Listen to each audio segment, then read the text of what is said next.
নমস্কার, আবারও একবার অমানিশা সাহা ব্যানার্জির দিল্লির লাইফস্টাইল ব্লগে আপনাদের সকলকে স্বাগত। চলুন আজ আমরা দেখে নেব ঋষিকেশ থেকে আমাদের নীলকণ্ঠ মহাদেবের কাছে যাওয়ার যে যাত্রাপথ, সেই যাত্রাপথ আমরা দেখে নেব।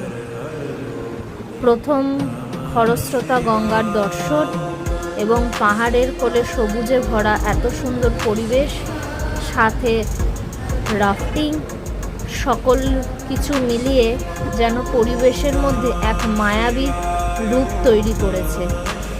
অসাধারণ এই যাত্রাপথ যেন আরও বেশি যেন প্রকৃতি নিজের কাছে আমাদেরকে ডেকে নিয়েছিল। ওপরে আকাশের সেই জমাট বাঁধা মেঘ, সেই দৃশ্যকে উপভোগ করতে করতে আমরা পৌঁছে গেলাম মহাদেবের দরজায়, যেখানে মহাদেব স্বয়ং যেন বিরাজমান তার নিজের স্বমহিমায়। এই সেই নীলকণ্ঠ মহাদেবের মন্দির। হর হর মহাদেব।